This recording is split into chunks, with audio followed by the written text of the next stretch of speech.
እናንተ ስለ ሴት የተፈጠረውን ነገር ሰማችሁ? እኔ በጣም ነው የደነገጥኩት። ወላሂ ለምን ብትሉ እንደዚህ ይሆናል ብዬ አልጠበቅኩም ነበር። የሰው ልጅ ክፋቱ ከዚህ ደርሷል።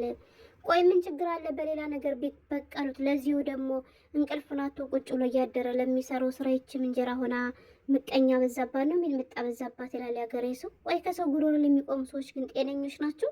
ምን ጉር ነው የሚሰማው? ወላሂ ነው የምላችሁ። ቆይ በነገራችሁ በዚህ አጋጣሚ እንዲሁም ቪዲዮ ሰራለሁ እያልኩ ነበረ።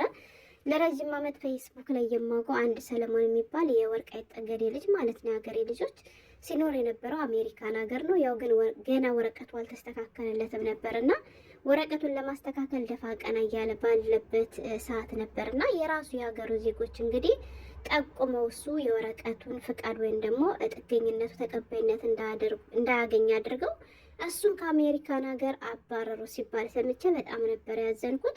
እሱም እንግዲህ የተወራው ነገር እውነት ሆኖ ተባሮ በሀገሩ በወልቃይት ጠገዴ ስለ ሁኔታው እያወራ ሰምቼ በጣም ነበር ያዘንኩት። ለምን ብትሉ ያሱ የፈለገ ያክል እንኳን ቢበድላቸው በሌላ ነገር መበቀል እየቻሉ ለምንድን ነው ከሰው ጉሮሮ ላይ የሚቆሙት? አሁን ላይ ከኢትዮጵያ ወደ ሌላ ሀገር ለመውጣት ብዙ ዋጋ ይከፈላል። ብዙ ዋጋ ከፍለው ወጥተው ለምንድን ነው ይሄን ነገር ያደረጉበት? እንዴት በዚህ ልክ ጨከኑበት ብዬ በጣም እንትን ብዬ ነበር ማለት ነው። እና ዛሬ ደግሞ ከወደ ዱባይ የተሰማው ነገር በጣም ነው የሚያሳዝነው። ሀገሬ ልጆች ማለት ሰው በሰራው ስራ እኮ ሰው ባጠፋው ጥፋት እኮ ቢሆን ችግር የለም እንበል። አሁን ሴት ለዚህ የሚያደርሰው ምን አይነት ጥፋት አጥፍቶ ነው? አረ ሀበሾች ክፋታችሁ እንኳንም ሀበሻ አልሆን ኮኖቴን ነው የምላችሁ። እንኳንም ከእናንተ ጋር እኩል ሀበሻዊት አልተባልኩኝ። ሰው በዚህ ልክ ጭካኔ ሀገሬ ልጆች አስቡት። እንግዲህ ሰሞኑን የነበረውን ነገር ሁላችንም እናውቃለን። ያው ሰይድ የሚገርማችሁ ነገር ሰይድ በፊት አሁን ፖለቲከኛ ዘረኛ ነበረ። አሁን ግን ከፖለቲካ ላይ እጁን እንዳነሳ ራሱ በግልጽ ተናግሯል ማለት ነው። ሀገሬ ልጆች ከኢትዮጵያ ተመልሶ ዱባይ ከገባ በኋላ ወላሂ አንድም ቀን ስለ ፖለቲካ ሲያወራ ሰምቼው አላውቅም። እኔ የማንኛውም ፖለቲካ ደጋፊም ነቃፊም አይደለሁም፣ ራሴን ከፖለቲካ አንስቻለሁ ብሎ እሱም በግልጽ ተናግሯል። ገብቷችኋል? እና ሰይድ ያው አርፎ ነበረ። ለዚሁም እኮ እኔ ወንድ ልጆች በጣም ነው የሚያሳዝኑኝ። በነገራችን ላይ በስደት ሲንገላቱ ወላሂ ሳውዲ አረቢያ ላይ ለረጅም ዓመት ዋጋ ከፍሎ ሰርቶ ቢያንስ ለራሱ ለሀበሻ ልብስ ሱቅ መክፈቻ እንኳን የሚሆን ብር የሌለ ሆኖ ወንድ ልጅ ተቀጥሮ ነው የሚሰራ። ሀገሬ ልጆች ተቀጥሮ እየሰራም ደግሞ ይችን እንጀራ ሆነ አባት ሙታ። ያው ሰሞኑን ያለውን ነገር ታውቃላችሁ። አረ በጣም ከባድ ነው። ኧረ ሀበሾች የሚያሳዝነው ነገር ምን እንደታውቃላችሁ? ሀገሬ ልጆች ሌቦቹ፣ ህገወጥ ደላሎቹ እነሱ ባለ ጊዜ ሆነው እንደፈለጉ በነጻነት እህቶቻችን እየደፈሩ እያንገላቱ እነሱ በነጻነት እየኖሩ በእነሱ ላይ ምንም አይነት እርምጃ ሳይወሰድባቸው አንድ ሰው ወጥቶ ለተበደለች ሴት ለምን ድምጽ ሆንክ ተብሎ በዚህ ልክ ግን ይሄን ያክል ርቀት መሄዱ በጣም ነው የሚያሳፍረው። በጣም የሚያሳዝናል። የሀገሬ ልጆች እንግዲህ ያው ሰሞኑን የነበረው ሁኔታ ታውቃላችሁ፣ ስለ ሀና ማለት ነው። የሀና ነገር ያው ሙታለች ተብሎ ለቤተሰብ ተናግሮ ቤተሰብን በቃ አምኖ ዝም ብሎ ተቀምጦ ነበርና ያው ትንሽ ጭላንጭል እንግዲህ ሲሰማ ጉዳዩ እንደፈረ ብሎ ወደ ሚዲያ እንግዲህ ይዞት የመጣ ሰይድ ወረባቦ ነበር ማለት ነው። የሀገሬ ልጆች እና እንግዲህ ያን ሁሉ ዋጋ እየከፈለ ስራውን ትቶ እንቅልፉን ትቶ ቁጭ ብሎ 50,000 60,000 ቀጥታ ስርጭት እየተከታተለው ዋጋ ሲከፍል የነበረው እሱ እኮ ለክፋት አስቦት አይደለም። የሀገሬ ልጆች እነዚያ ማረፊያ ያጡ ቤተሰቦቿ ወላጆቿ ለእነሱ ረፍት ያገኙ እንደሆነ እሷም ደግሞ ሀቋ ይወጣላት እንደው ፍትህ ታገኝ እንደሆነ ብሎ ዋጋ ሲከፍል የነበረው ወንድማችን እንጂ ምንም አይነት ወንጀል እኮ አልሰራም። ስለዚህ እንግዲህ የሀገሬ ልጆች ባለጊዜዎች ማለት ነው ለምን ይህን ታድርጋለህ በማለት ይመስለኛል ስለ ሀና ለምን ድምጽ ትሆናለህ አንተ ማንህና ለምን አልፋ አትቀመጥም በሚል መልኩ እንግዲህ ዱባይ ላይ ክስ ተመሰረተበት ማለት ነው። በነገራችን ላይ ታስታውሱ ከሆነ አንድ ቀን ሰይድ ላይ ሆኖ በጣም ብዛት ያላቸው ወጣቶች ሱቅ ውስጥ ገብተው ነበር ማለት ነው። ያው እንደለመዱ በሳውዲ እንደሚያደርጉት እሱንም ሊያደርጉ ፈልገው ግን ከወጡ በኋላ ቀጥታ ላይ ሰው እየተከታተላቸው አስወጣቸው ምናምን እየተባለ ብዙ ነገር ሲባል ነበረ። እነሱ ግን እኛ ልንገዛ ነው የመጣን ምናምን ብሎ ለበስበሳ አደረጉ የሀገሬ ልጆች። ከዚያም ወቀሳ ሲበዛባቸው ወይም ደግሞ ሰው አይ አመጣጣቸው ትክክል አልነበረም ለሌላ ነገር ነበር የመጡት ምናምን ብሎ ሲላቸው እንደገና በሌላኛው ቀን ድጋሚ ሄዶ ይቅርታ ጠይቀው ሁሉ ተመልሰዋል። ለካ እነሱ ስራቸውን ውስጥ ለውስጥ እየሰሩ ነበር የሀገሬ ልጆች። ደግሞ እኮ ሰይድ የሚባል እኮ የዋህ እኮ ነው ወላሂ። ሚዲያ ላይ የሚወራና የማይወራ ነገር እንኳን ራሱ ለይቶ አያውቅም። በጣም ጅል ልጅ ነው ሰይድ። እና ስለዚህ ለምንድን ለህገወጥ ደላሎች እንዲያዙት ወስንባቸዋለህ? ለዚች ልጅ አንተ ማንና ነው ድምጽ የምትሆናት እንግዲህ በማለት ነገሩ ተዳፍኖ እንዲቀርዳቸው የሚፈልጉ ባለጊዜዎች ሰይድን ከሰሱት በዱባይ ፖሊስ ማለት ነው። የሀገሬ ልጆች ከዛ የዱባይ ፖሊስም ደግሞ ታውቃላችሁ፣ በአረብ ሀገር ህግ ቀልድ የለም። ትክክለኛ እናንተ ወንጀለኞች ከሆናችሁ ቶሎ ነው እርምጃ የሚወስዱት ማለት ነው።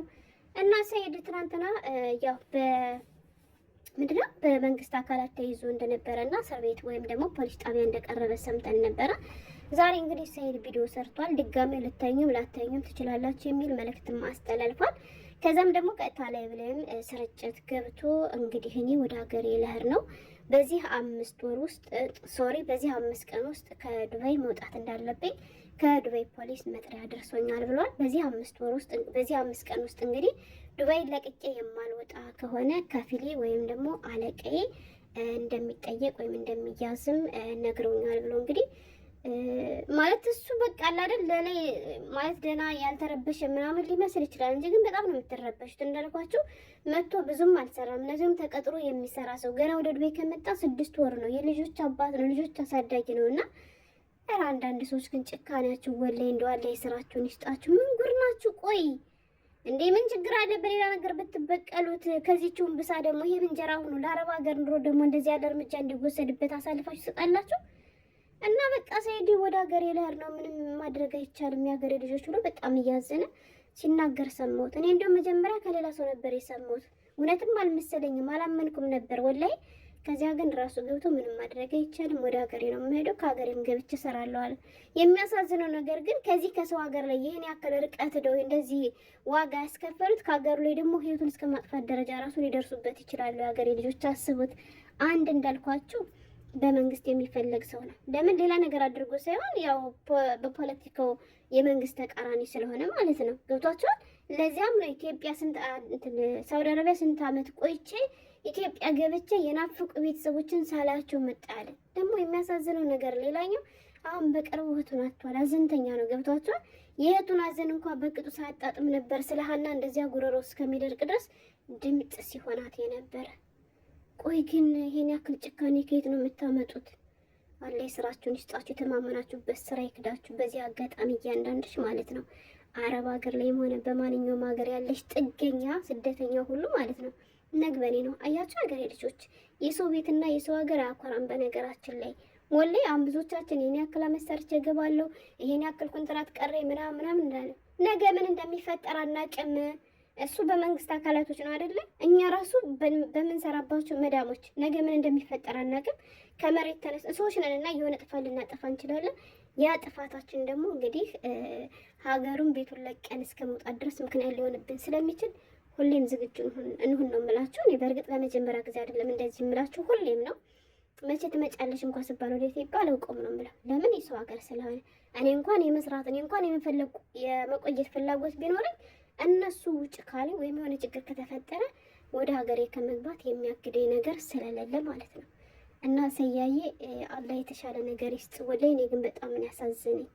አላህ የስራችሁን ይስጣችሁ። እናንተም እንደዚህ ወደ አረብ ሀገር ኑሮ ምስኪን ወላሂ ወንዱ ልጅ እንደ ሴት ልጅ ሰልባጅ ሲቸረችር እየዋለ ይሄ እንጀራ ሆኖ ደግሞ ሚጥሚጣ መዛባት አለ ሀገሬ ሰው።